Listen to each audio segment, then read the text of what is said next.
Tostadas sounds delicious.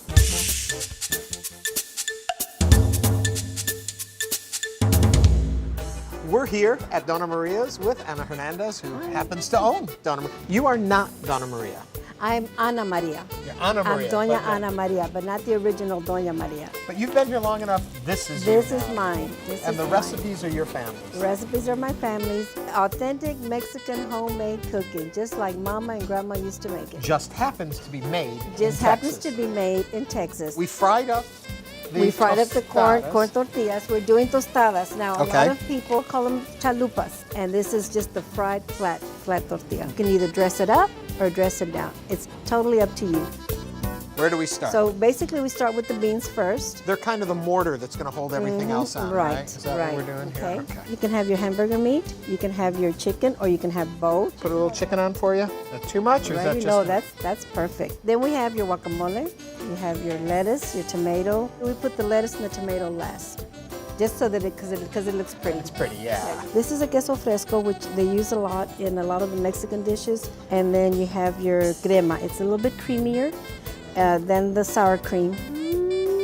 And if you don't want the queso fresco, you can have the regular American cheddar, sharp cheddar. I'm in the yellow cheese mood. Make it as fancy as you want. The guacamole, you can add onions. Put my little sprinkle of lettuce on top. I'm going to add a little salt. Those of you that are against salt, I'm sorry, I apologize, but you know what? Salt over here. At my age, this is it. You go for it.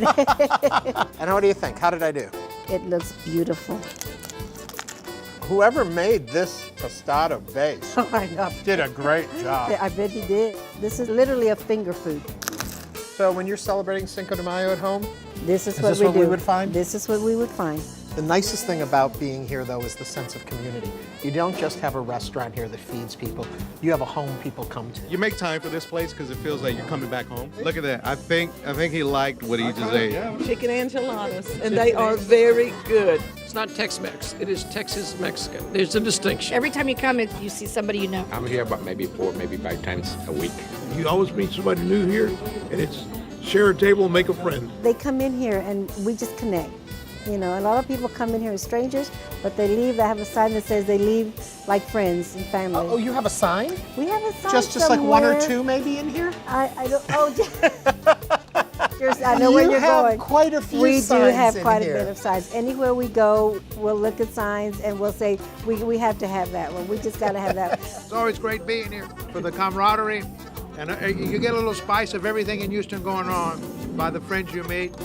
They love sitting around the table, talking, having a taco, and it goes back to my roots. We just try to keep the Hispanic culture, the Mexican culture in the restaurant. And I mean, how can you give that up? That's awesome.